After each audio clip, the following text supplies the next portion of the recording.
क्या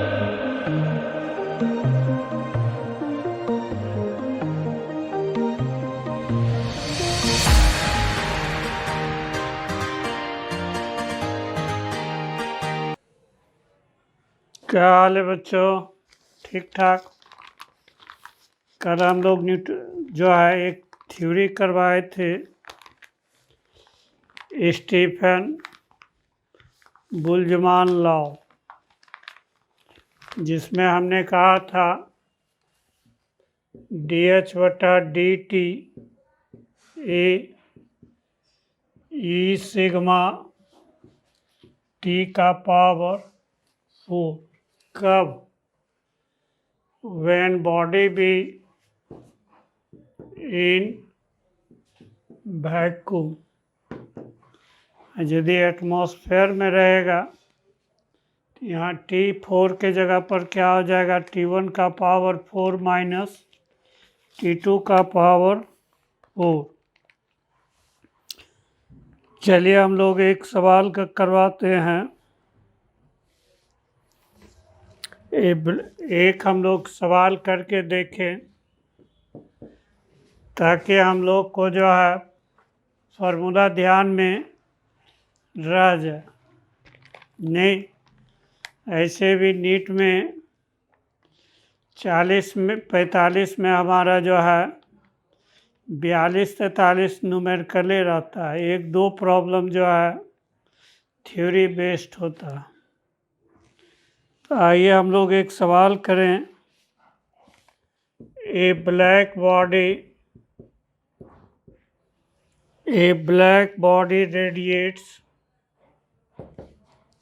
radiates heat at the rate of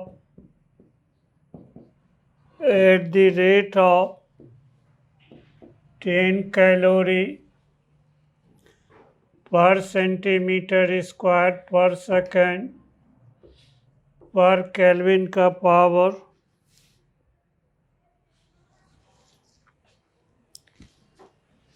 per second at the temperature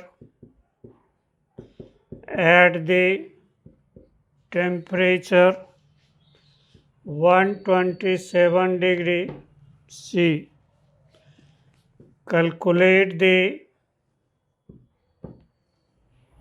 amount of heat radiated per unit area in calorie per centimeter square per second at the temperature of 627 degree C. तो ये आपका जो है देखिए यहाँ पर कैसे समझेंगे कि बॉडी आपका जो है एटमॉस्फेयर में है या वैक्यूम में। तो यहाँ एटमॉस्फेयर का चर्चा ही नहीं किया गया। जब चर्चा नहीं है तो फिर आपका जो है एटमॉस्फेयर का परिकल्पना करना बेवकूफ़ी है। तो ये इसका मतलब हमारा जो है ये वैक्यूम में है। तो हमारा यहाँ से dH/dt ये डायरेक्टली प्रोपोर्शनल T का पावर 4। तो यहाँ से देखिए जो है 10 बटे आपका जो है dH1/dt ए। तो ये 127 डिग्री है। 273 डिग्री इसमें जोड़िएगा तो कितना हो जाएगा? 127 प्लस 273 का पावर 4, ये आपका 627 प्लस 273 का पावर 4। तो यहाँ से आपका dH1/dt ए, तो 10 गुना ये 900 हो जाएगा, ये हमारा 900 हो जाएगा, ये नीचे क्या हो जाएगा 400। तो ये आपका जो है पावर 4, तो ये आपका 10 गुना 9 नमा 81 गुना 81, 16 16 2 56, इतना कैलोरी पर सेंटीमीटर पर सेकंड स्क्वायर हो जाएगा। आप आराम से गुना भाग कर सकते हो, गुना करके देख लो। तो ये आपका लगभग 256.3 कैलोरी पर सेंटीमीटर पर सेकंड होगा। चलिए एक एकदम सिंपल सा थ्योरेटिकल सवाल देते हैं। एक हम लोग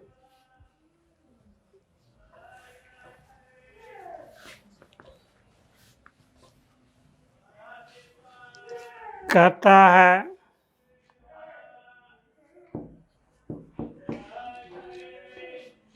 is it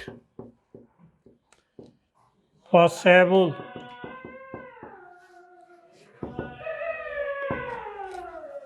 to boil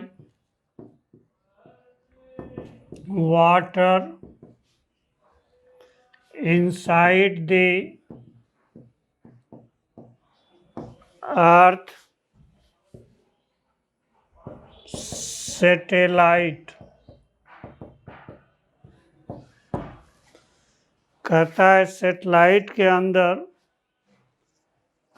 possible है to boil water through convection, convection के थ्रू ये आपका जो है पॉसिबल है। सोच के बताइए क्या होगा, आंसर क्या होगा, सोचिए कि ये सर दुइये को में से एगो आंसर होगा, हाँ या ना। कि ये तीसरो चॉइस लगा देगा, कभी हाँ कभी ना। चौथा चॉइस में जो है ऑल ऑफ द अबव या नन ऑफ द अबव दे सकता है। 4 चॉइस तो पूरी ही जाएगा। तो यहाँ आंसर क्या होगा, नो। कहिए क्यों नो।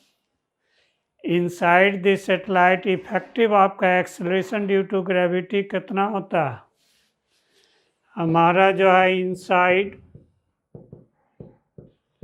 द सेटेलाइट हमारा जी इफेक्टिव क्या होता है 0। एक्सेलरेशन ड्यू टू ग्रेविटी हमारा क्या होता है 0। जब 0 है तो बॉडी हल्का हो या भारी हो, ग्रेविटी के कारण ही ऊपर या नीचे जाता है। यहाँ ग्रेविटी क्या है 0 है, इसीलिए कन्वेक्शन के लिए जो है ग्रेविटी का होना ज़रूरी है। वहाँ इनसाइड द अर्थ सेटेलाइट हमारा जो है ग्रेविटी नहीं है। ठीक, तो ये आपका जो है एक आपका टेक्निकल सवाल है, इसको ध्यान में रखिएगा। फिर देखिए एक सवाल हम लोग लिखते हैं,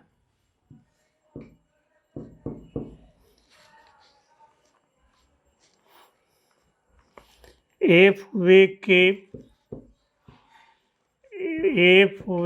keep our hand 6 centimeter above and the other hand the other hand 6 centimeter below the 1000 watt bulb in glowing state, then which hand will receive more heat? किस कंडीशन में जो है हाथ ज़्यादा हीट को रिसीव करेगा? तो ऑलरेडी हम लोग थ्योरी में कर दिए। ये केस 1 आपका विल इन आपका जो है in case 1 hand will receive more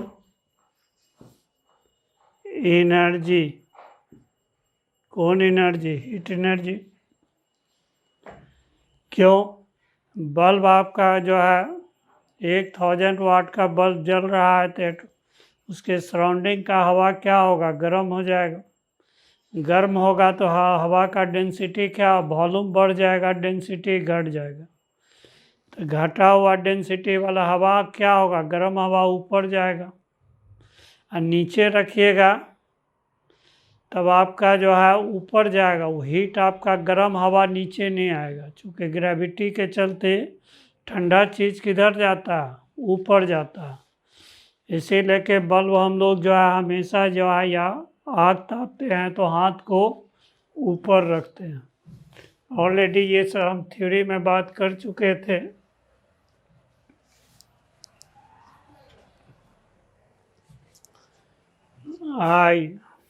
एक सवाल और बनाया जाए।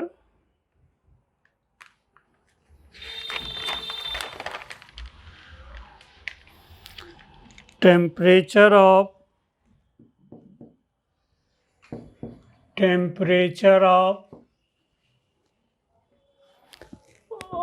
the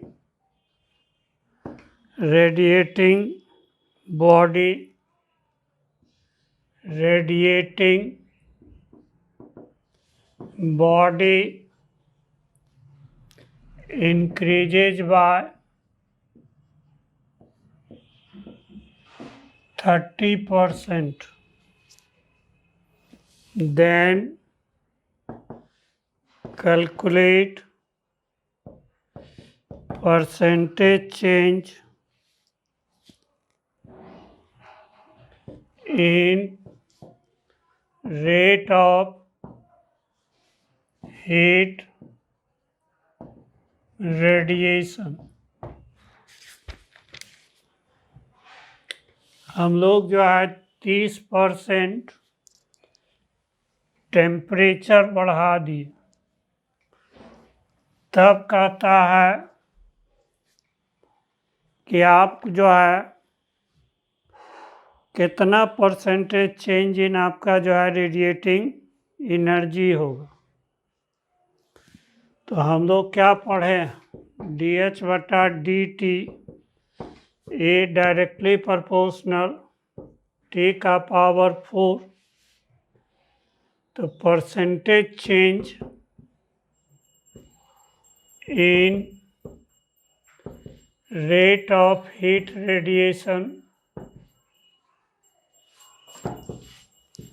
तो ये क्या हो जाएगा? T फाइनल का पावर 4 माइनस T इनिशियल का पावर 4 बटे T इनिशियल का पावर 4 गुना 100। यदि इनिशियल टेम्परेचर 100 केल्विन मान लें तो T फाइनल कितना हो जाएगा? 130 हो जाएगा। हम लोग मान लीजिए लेट आपका इनिशियल टेम्परेचर 100 केल्विन। इसको 30% बढ़ाएंगे तो कितना हो जाएगा? 130। ठीक, कोई भी परसेंटेज चेंज का फॉर्मूला क्या है? फाइनल माइनस इनिशियल बटे इनिशियल गुना 100। कितना पावर पर डिपेंड करता है वो पावर लेना है। तो ये एक शून्य आप काट दीजिए, तो ये हमारा 13 का पावर 4 माइनस 10 का पावर 4 बटे 10 का पावर 4 गुना 100। ठीक, इसको सॉल्व कीजिएगा तो लगभग आपका जो है 185% आएगा। सॉल्व कैसे कीजिएगा? a plus B into A minus B वाला फॉर्मूला लगा दीजिएगा तो जल्दी गुना भाग हो जाएगा। एक सवाल और बनाइए।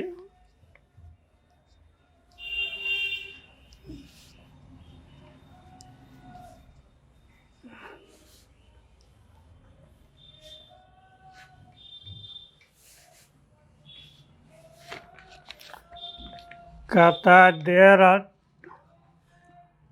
two spheres of the same material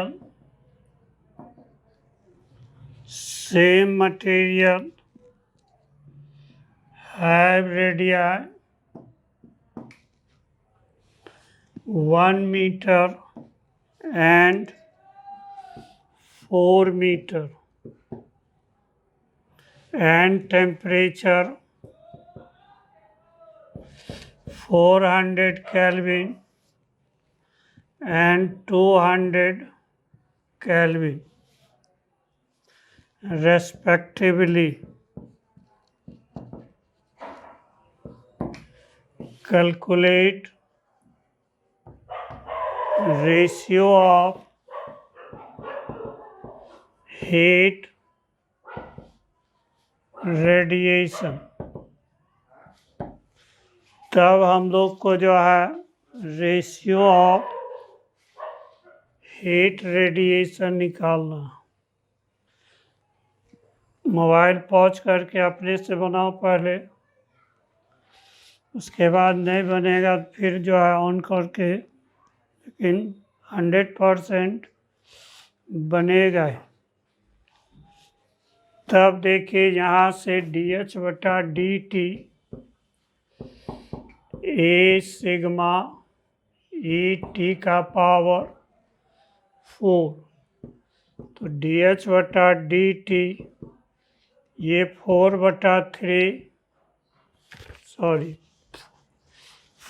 pi R square sigma ET का पावर 4। तो DH बटा DT समानुपाती क्या हो गया? R स्क्वायर T का पावर 4। तो DH1 बटा DT बटे DH2 बटे DT। तो पहला का रेडियस कितना है? 1 मीटर। तो 1 का स्क्वायर, टेम्परेचर कितना है? 400। तो 400 का पावर 4, दूसरे का रेडियस कितना है? 4 मीटर। तो 4 का स्क्वायर, टेम्परेचर कितना है? 200 का पावर 4। ये 2 शून्य काट सकते हैं। ये 4 का स्क्वायर है, 4 का पावर 4 है, तो ये 16 हो जाएगा। ये कितना हो जाएगा? ये आपका इसका भी पावर। तो यहाँ से देखिए जो है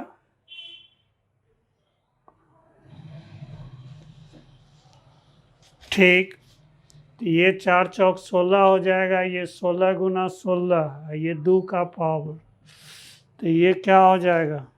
1:1 हो जाएगा। ठीक,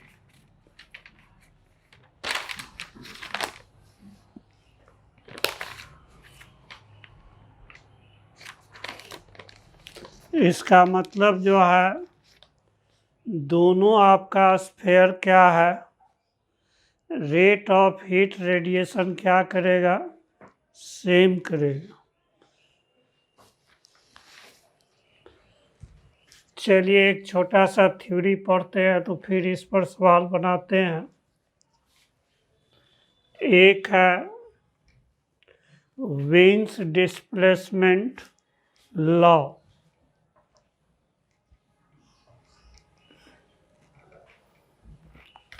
एक है विंस डिस्प्लेसमेंट लॉ। तो इसमें जो है मैक्सवेल साहब ने एक ग्राफ लिया, एक तरफ इंटेंसिटी लिया और दूसरे तरफ हमारा वेव लेंथ लिया, लैम्डा एम। ये हमारा लैम्डा एम, ये हमारा क्या हो गया, wave length corresponding to maximum intensity of radiation occur। ठीक, एक तरफ हम लोग के हॉट बॉडी को लिए डिफरेंट टेम्परेचर पर, एक तरफ जो रेडिएशन आ रहा है उसका इंटेंसिटी लिया, आई क्या है, इंटेंसिटी ऑफ रेडिएशन। ये हमारा इंटेंसिटी ऑफ रेडिएशन। तो ग्राफ कुछ इस तरह से आया। मान लीजिए ये T1 टेम्परेचर पर है, ये T2 पर है, ये T3 पर। ठीक, हमारा जो है T1 यहाँ पर जो है T1 ग्रेटर है T2 से, ये ग्रेटर है T3 से। तो देखिए सबसे ज़्यादा T1 पर आपका जो है यहाँ पर मैक्सिमम इंटेंसिटी मिल रहा है। तो मान लीजिए ये लैम्डा 1m। ठीक, T2 पर आपका मैक्सिमम इंटेंसिटी इस पॉइंट पर है, इसके क्रॉसपॉन्डिंग लैम्डा हमारा क्या है, लैम्डा 2m, जिसके क्रॉसपॉन्डिंग मैक्सिमम इंटेंसिटी मिल रहा है। ये आपका T2 पर सबसे ज़्यादा इंटेंसिटी इसी पॉइंट पर है, मान लीजिए इसका है लैम्डा 2m। तो ये देखिए जो है according to Wien's displacement law, Wien's displacement law के हिसाब से ये जो हमारा लैम्डा एम है ये इन्वर्सली प्रोपोर्शनल है T का, ने वेवलेंथ जिसके क्रॉसपॉन्डिंग मैक्सिमम इंटेंसिटी ऑकर हो रहा है, नहीं तो वो आपका जो है किसके इन्वर्सली प्रोपोर्शनल है, टेम्परेचर का। यहाँ T क्या है, T हमारा टेम्परेचर है ऑफ बॉडी इन केल्विन। किस में है ये, केल्विन में। तब देखिए जो है इसको बराबर कीजिएगा तो लैम्डा एम बराबर B/T। where B is a constant called Wien's displacement constant। इसको हम लोग क्या कहते हैं? Wins displacement constant. तब देखिए जो है यहाँ से आपका जो है b का जो वैल्यू है 2.89 10⁻³ इकाई क्या होगा? Metre kelvin. यदि b का डायमेंशनली हम लोग बात करें तो m0 ठीक, L1 T0 K1। यहाँ K किसको रिप्रेजेंट कर रहा है? टेम्परेचर। ठीक, समझने के लिए ने तो ये आपका एनर्जी आपका जो है समझने के लिए फोटोन का एनर्जी क्या होता है? एच नू या hc/λ।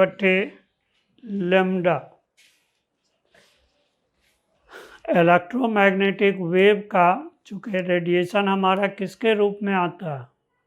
इलेक्ट्रोमैग्नेटिक वेव का। तो इलेक्ट्रोमैग्नेटिक वेव में जो एनर्जी होता है, जो सबसे छोटा रूप में होता है, उसको हम लोग फोटोन कहते हैं, जो मॉडर्न फिजिक्स में पढ़िएगा। एक फोटोन का एनर्जी आपका जो है ये एच क्या है? Planck constant. नू क्या है? फ्रीक्वेंसी। फ्रीक्वेंसी को बदल दीजिएगा तो c/λ। c क्या हो गया? वेलोसिटी ऑफ इलेक्ट्रोमैग्नेटिक वेव या लाइट। तो यहाँ से ई समानुपाती क्या हो गया? लैम्डा का। और आपका काइनेटिक थ्योरी ऑफ गैसेस में हम लोग जो है एक आपका जो है मॉलिक्यूल का या एक एटम का एनर्जी कितना पढ़े हैं? तो ये आपका जो है ये इतना। तो यहाँ से क्या हो जाएगा? ये आपका समानुपाती T का। इसको फर्स्ट इक्वेशन मान लीजिए, इसको सेकंड इक्वेशन मान लीजिए। तो फ्रॉम फर्स्ट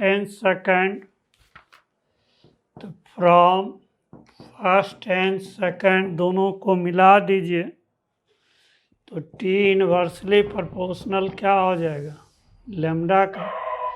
यही हमारा क्या है? Wins displacement law. उधर से भी इसको आप लॉ को समझ सकते हैं। तो यहाँ पर ये जानना है सिर्फ कि जितना ज़्यादा टेम्परेचर होगा तो वो वेव लेंथ क्रॉसपोंडिंग विच मैक्सिमम इंटेंसिटी ऑकर, उसका वेव लेंथ क्या होगा? कम होगा। और यदि टेम्परेचर कम होगा तो वेव लेंथ क्या होगा? ज़्यादा होगा। ठीक, आइए हम लोग एक सवाल बनाते हैं।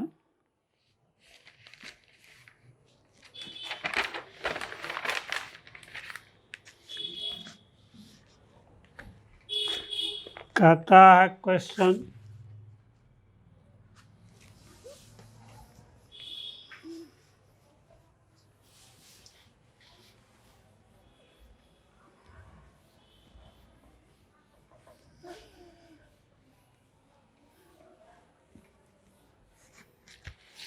with the help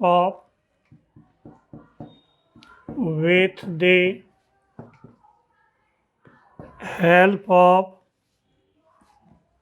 Wien's law, calculate temperature of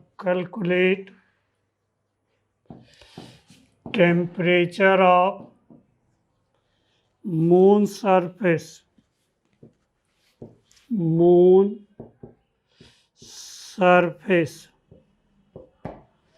the wind's displacement constant, the wind's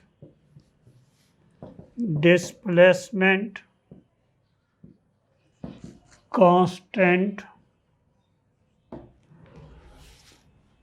is 2.89 10 per power minus 3 meter into Kelvin, and the wavelength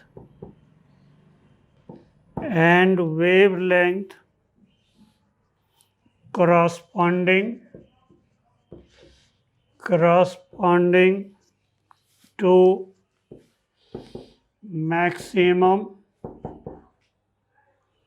energy is 14 गुना 10 to the power minus 6 metre. तो सीधा सीधा formula fitted नहीं, तो हमारा जो है lambda M बराबर बी बटा टी, तो टी क्या हो जाएगा बी बटे लैम्डा एम, बी कितना हो गया 2.89 10 पर पावर माइनस 3, और वेव लेंथ कितना दिया हुआ है 14 गुना 10 टू द पावर माइनस 6, ये दोनों काटिएगा तो 10 पर पावर 3 हो जाएगा। इसको सॉल्व कीजिएगा 206.4 डिग्री 4 केल्विन आएगा। मुनाभाग कर सकते हैं।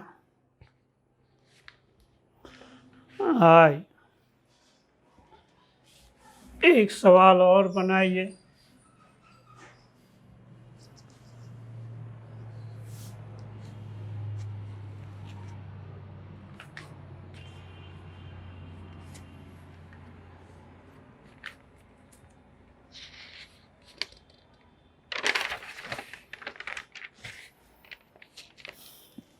एक क्वेश्चन और बनाइए। कहता है the wavelength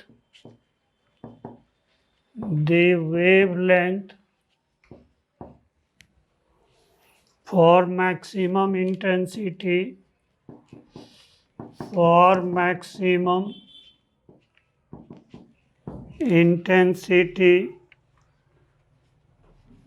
of radiation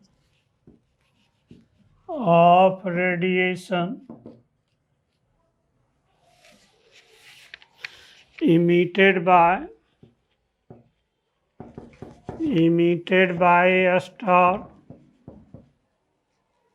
is 289.8 nanometer. The radiation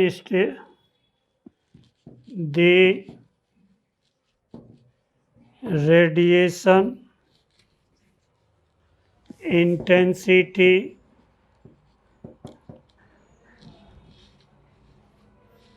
of a star is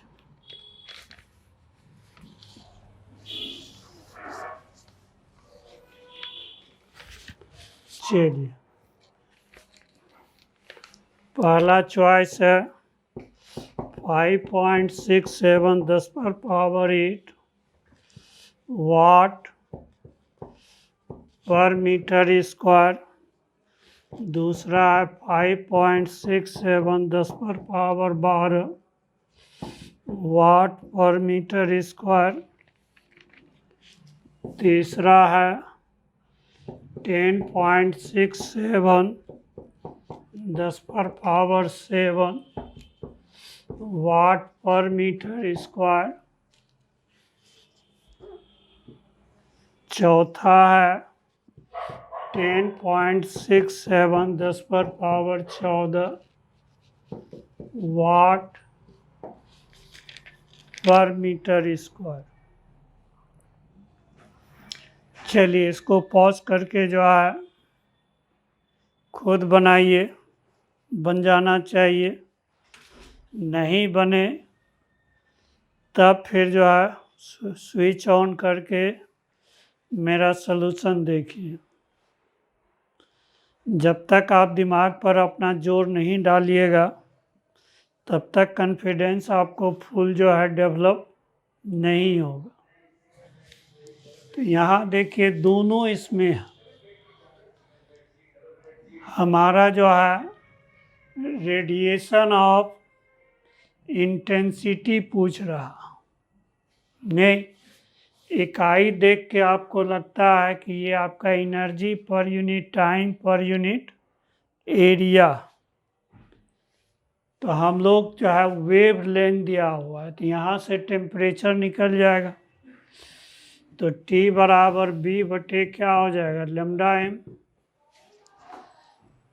ठीक, तो B कितना है आपका जो है 2.89 10⁻⁻³ वेव लेंथ कितना है 289.8 10⁻⁹ ठीक, तो ये देखिए जो है यहाँ से ये और ये काटिएगा तो 100 होगा। ये हमारा जो है 100 गुना 10⁻⁻⁹ तो 10⁻⁻7 होगा, ऊपर जाएगा तो ये कितना हो जाएगा 10⁻⁴ केल्विन। यहाँ दशमलव के 8 जो है यहाँ दशमलव डालिएगा तो 3 अंक के बाद है उसका असर ना के बराबर होगा। और यदि इसको भी लेके चलिएगा तो 1 मिनट में सवाल नहीं बनेगा, तब गुना भाग करते करते परेशान हो जाइएगा। नहीं, मेडिकल में जो है हम लोग को सिचुएशनली जो है गुना भाग करना है। तो यहाँ से देखिए अब हम लोग से पूछ रहा है DH/DTA। यहाँ कहिएगा sir radiation intensity of star, तो ये तो नहीं कर रहा है, पर यूनिट एरिया रेट पूछ रहा, लेकिन उसके लिए चॉइस में यहाँ चारों चॉइस में क्या दिया हुआ वाट पर मीटर स्क्वायर, इसका मतलब पर यूनिट एरिया लेना है। कभी कभी चॉइस हम लोग को हिंट करता है कि पर यूनिट एरिया लेना है या नहीं लेना है, तो ये हमारा सीधे क्या हो जाएगा सिग्मा T का पावर 4। तो सिग्मा का वैल्यू हम लोग पढ़े हैं 5.67 10⁻⁻8 और T कितना हो गया 10⁻⁴ का पावर 4, तो 4 चौक 16 पावर हो जाएगा। तो ये हमारा 5.67 10⁻8 हो जाएगा वाट पर मीटर स्क्वायर। कौन चॉइस होगा पहला चॉइस होगा, नहीं ठीक। फिर देखिए जो है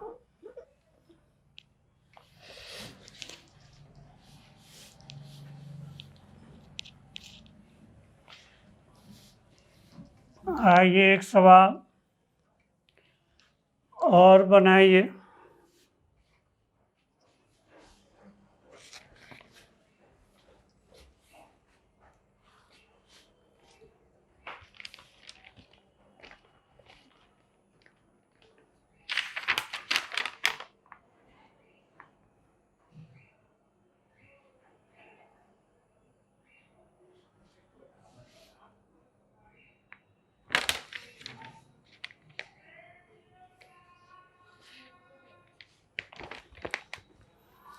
A wall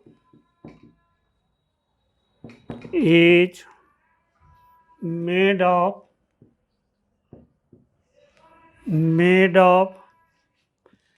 equally thick equally thick layers A and B of different material. Thermal conductivity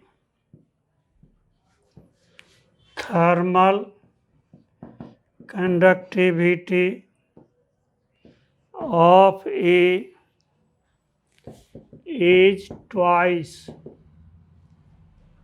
that of B. In the steady state,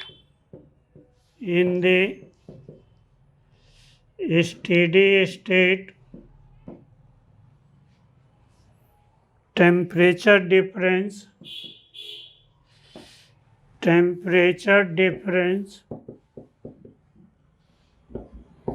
across the wall is 36 degrees C. The temperature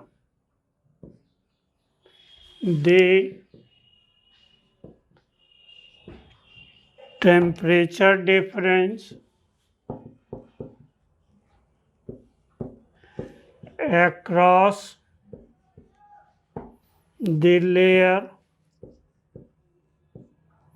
A is, पहला choice है 12 degree C, दूसरा है 18 degree C, तीसरा है 6 degree C, चौथा है 24 degree C. ये भी सवाल आप जो है मोबाइल को पॉज करके पहले अपने से माथापच्ची कीजिए, बन जाए तो कॉन्फिडेंस बढ़ेगा, ना बने तो पता तो चलेगा कि आप लटक कहाँ रहे हैं, कहाँ पर आपको प्रॉब्लम है। नहीं, सबसे पहले हम लोग को तो अपना कमजोरी ही देखना है कि हम कहाँ पर फंसते हैं। ये कमजोरी मालूम हो जाए तो उसका इलाज तुम खुद कर सकते हो। डॉक्टर को यदि बीमारी का कारण पता चल जाए तो उसका इलाज आसान हो जाता है। यदि बीमारी का कारण पता नहीं हो तो हिट एंड ट्रायल करते रहता है। बीमारी जो है कब ठीक होगा डॉक्टर साहब को भी पता नहीं, शायद जो है गलत इलाज हो जाए तो पेशेंट खिसक भी सकता। तो आइए हम लोग फिगर के माध्यम से समझा जाए।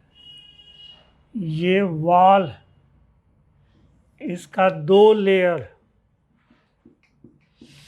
ये आपका जो है 2 लेयर, एक इसका यदि K है तो इसका 2K है, ये A है, ये B है, इसका θ1 है, यहाँ θ2 है, तो θ1 माइनस θ2 ये 36 डिग्री C दिया हुआ है।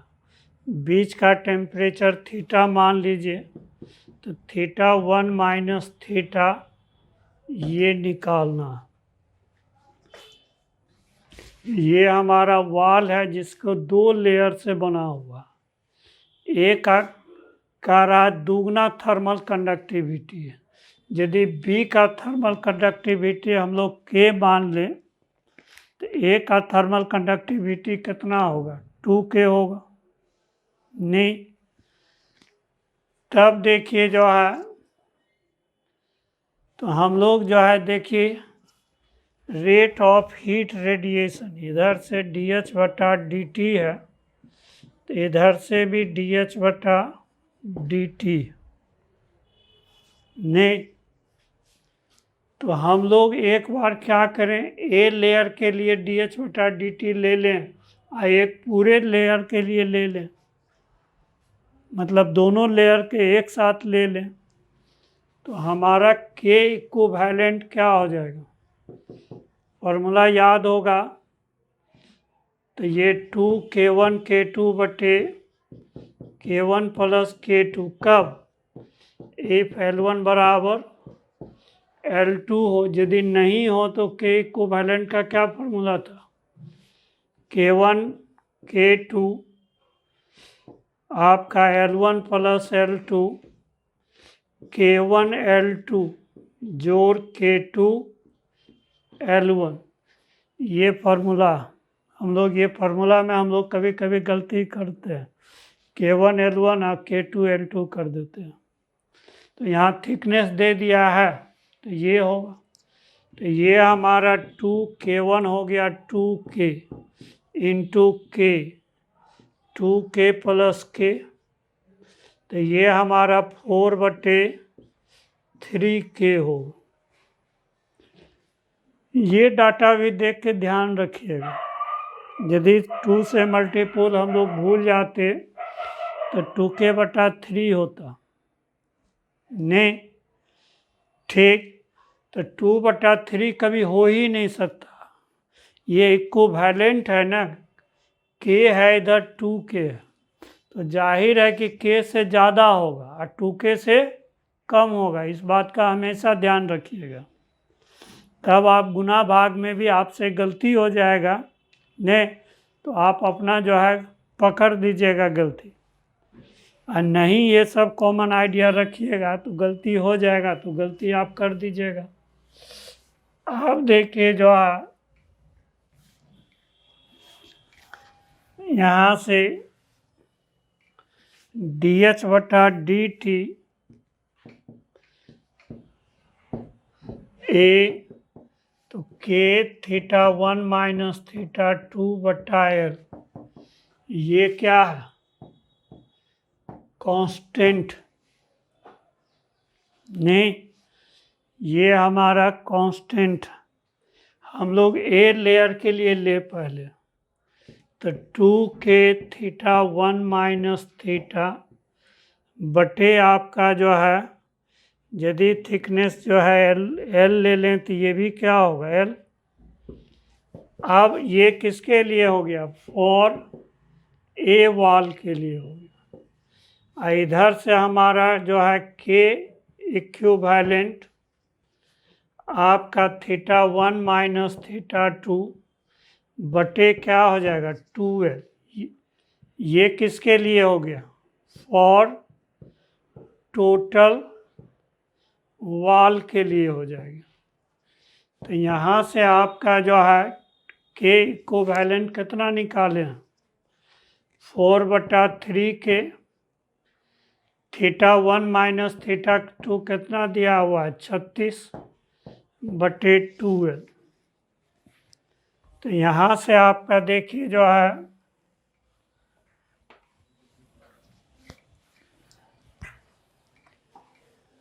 तो θ1 माइनस ये L और L कट जाएगा, K और K कट जाएगा, 2 को आप जो है ये 2 से काटिएगा, ये कट जाएगा, तो θ1 माइनस θ, तो ये आपका 36/3 हो जाएगा। ये क्या होगा 12 डिग्री, जो कि पहला चॉइस है नहीं, ठीक। ये आपका जो है आईटी में भी ये सवाल बराबर पूछता है। चलिए।